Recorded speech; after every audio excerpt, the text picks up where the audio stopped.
So we've seen a theme arising in our comments and other platforms regarding the upcoming Mass Effect Andromeda, and as we see more of the game, it seems like this question is something we'll probably keep seeing and personally asking ourselves as we get closer to release.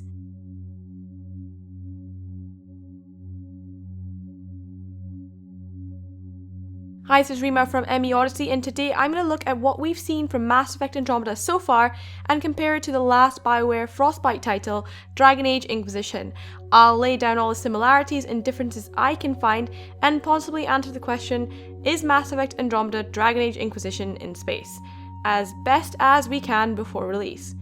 These are purely my thoughts and it's unscripted, so bear with me as I try and ramble through my points, but here we go.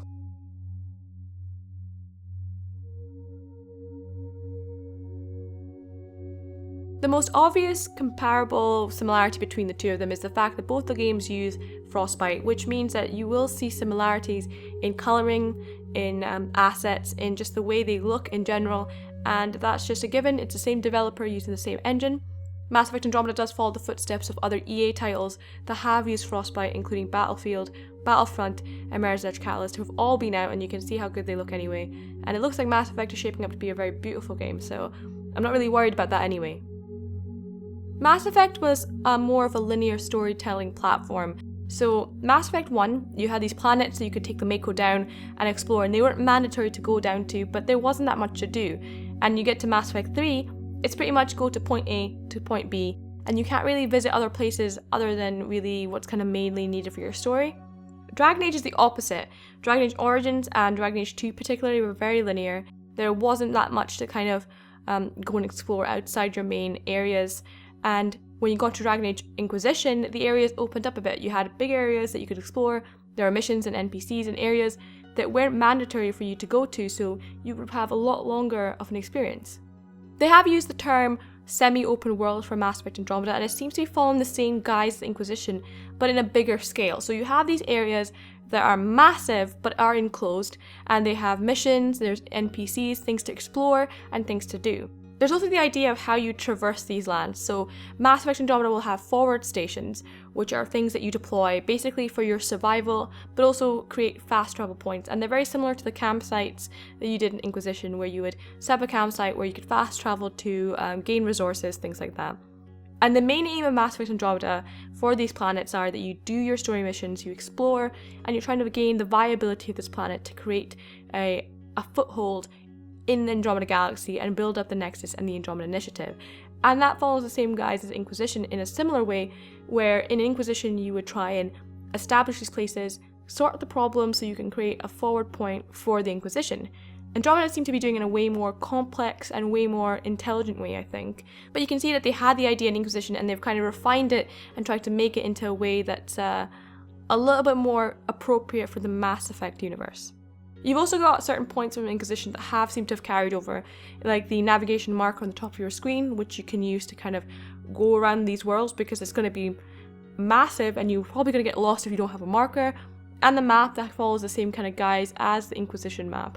The map also seems a little bit more refined as well, so it's like they've learned from their experience with Inquisition and tried to refine it for a lot more of a bigger area. We know now that there's not going to be any Paragon or Renegade, and it's going to be more of a tonal system where there's going to be levels of grey in conversation that you can use to refine what you want your writer to say. And this is somewhat similar to what was seen in Dragon Age 2 and then refined into Dragon Age Inquisition, where you would have different tones of language. So you could be sarcastic or righteous or angry, and there was a whole bunch of different tones you could use for different situations, so your Inquisitor wouldn't just be either superiorly happy or superiorly douchebaggy. It seems the way they're doing this in Mass Effect Andromeda is following that, but they're going to make it a little bit more complex, and because a character is obviously going to be different from Shepard, they want to kind of make you establish that you want to be making this character your very own. And it's going to be interesting to see what it's going to turn out to be for Mass Effect Andromeda, what kind of language and dialogue they're going to use, and what kind of options you're going to get. And whether they will have specific actions, because they did state early on in development that we would be getting conversation-based actions a lot more than we did in Mass Effect. For example, in the Mass Effect trilogy, you could do renegade options like shoving someone out of a building or punching someone in the face, and they did state that we were going to get a lot more physical actions in conversation as well, so it'll be interesting to see how that kind of progresses into the game. Crafting wasn't very apparent in the Mass Effect trilogy. You did have modifications of weapons and armor, but it doesn't seem to be until we're getting to Mass Effect Andromeda that we're actually going to see physical crafting. It's already been told that we're probably going to be able to craft weapons and rename them, and we're going to be able to gather resources in the semi-open world and modify our weapons, maybe our armor, the Nomad, even possibly the Tempest. Dragon Age Inquisition had a good crafting system. It was very complex when you first got into it, but if you got the right schematics, you could create great and powerful weapons and armor and modify them with things you found in this open world. It's going to be interesting to see whether Mass Effect Andromeda is going to follow the same mechanics, or whether they're going to refine and simplify that crafting mechanic for people who aren't as used to it. Because as we know, some Mass Effect players may have not played any other RPGs that involve a huge crafting system, and it may be more appropriate to have a more of a simple and more robust crafting system than the one that we saw in Inquisition that was pretty heavy going when you first get into the game. Multiplayer is coming back to Mass Effect Andromeda in a fairly big way. It's going to be very similar to Mass Effect 3's multiplayer, but it's not going to be so integral to finishing that single player as it was in the trilogy. You're going to be part of the Apex Force, which is a task force that is going to be helping the Andromeda Initiative in Andromeda. You will help the single player and you will help the basic Andromeda Initiative that is the main story goal, but it's not going to be vital to play it to finish the single player. And that's something that Inquisition did as well. You played Inquisition forces that went out, but you weren't needed to play it to kind of finish the single player. That did eventually hurt Inquisition's multiplayer a little bit because it wasn't as played or as used as the trilogy's multiplayer. And Mass Effect Andromeda, I think, is trying to hit that middle ground. It wants to be somewhat involved in the single player, which is why you can quickly jump into it from the menu system, and you will probably see references to it in the single player, but it will not be so attached to it as it was in the trilogy. I think the differences in story might be one of the more obvious differences between the Mass Effect trilogy and Mass Effect Andromeda. Mass Effect as a trilogy was basically a trilogy about Shepard. It was about Shepard dealing with certain events around them throughout the 3 games. You get to see Shepard from Mass Effect 1 to Mass Effect 3 and how they deal with the Reaper War and with their companions, and that's one of the really special parts of the trilogy. You get to see your character and the choices they make and consequences of that, and I think that's probably one of the main reasons people love the Mass Effect trilogy so much. Now, Dragon Age has always been kind of not the opposite, but very much different in the way that we take story.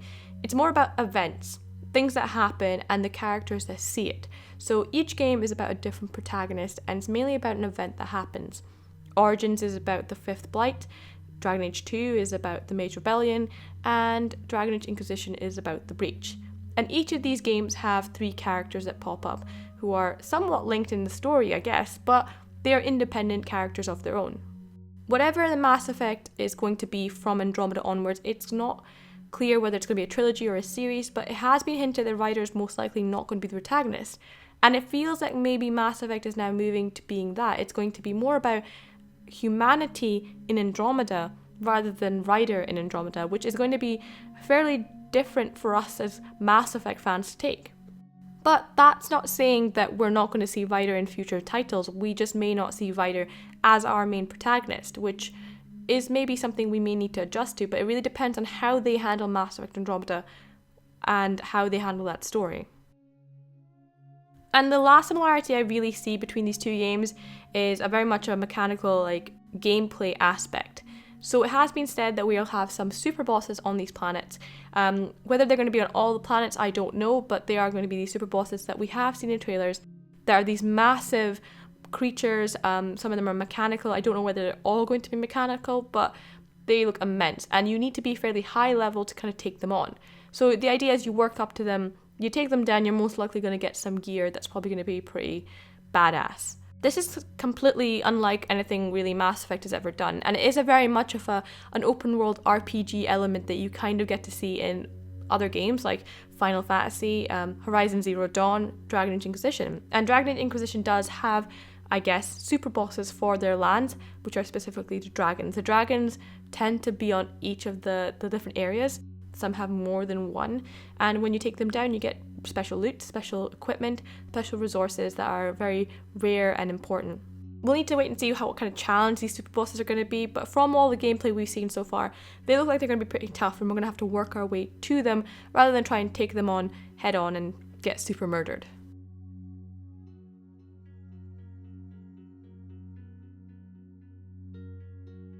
The biggest difference between Dragon Age and Mass Effect has to be combat and skills. Dragon Age tends to have combat that's a little bit slower, and it hasn't really evolved hugely since Dragon Age 2. It tends to be a little more strategic with things like the tactical camera, and you tend to be a bit more stationary. Mass Effect is a third-person cover shooter, so you tend to be a lot more quicker, and it tends to go by a lot more frantically. With Mass Effect Andromeda, you also having this more dynamic cover, melee weapons, and it's going to be a lot more fast-paced as we've already seen.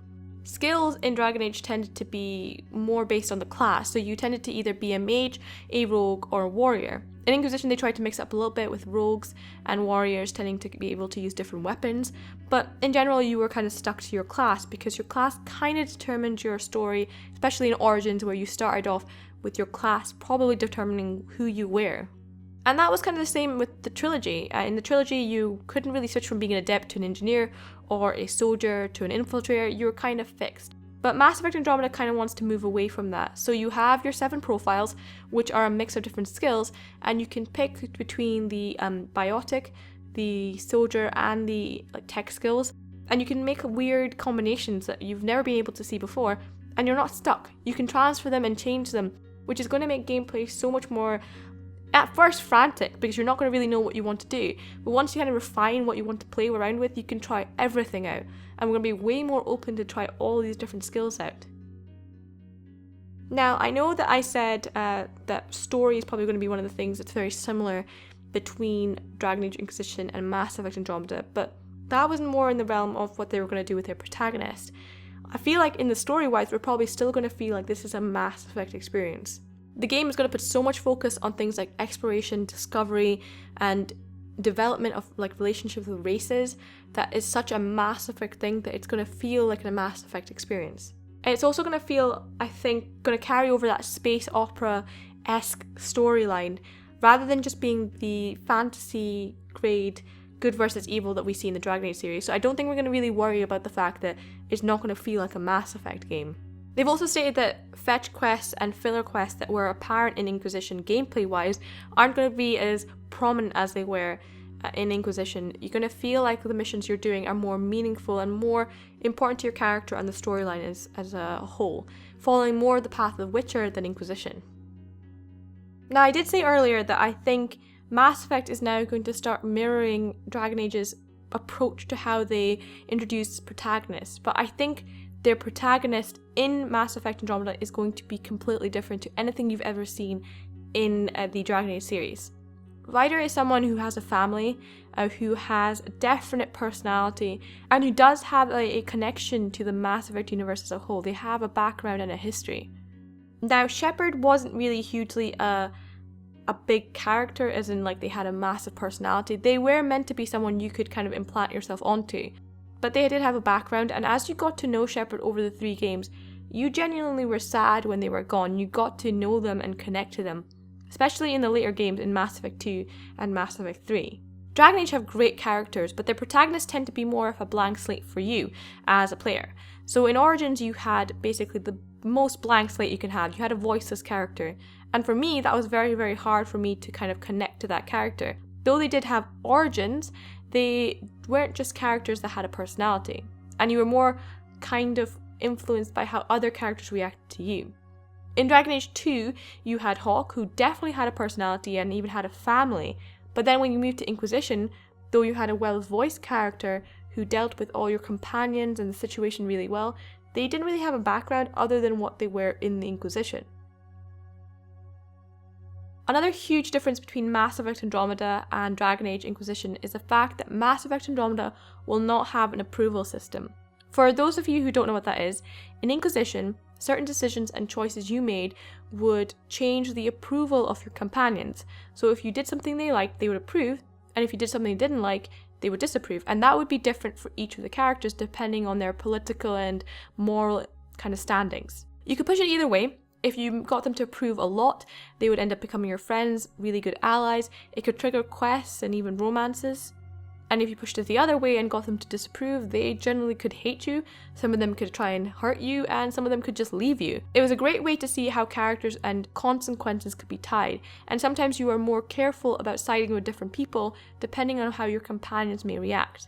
The devs have stated this is not going to be in Mass Effect Andromeda, but it'll be interesting to see whether they introduce any kind of mechanic like this at all.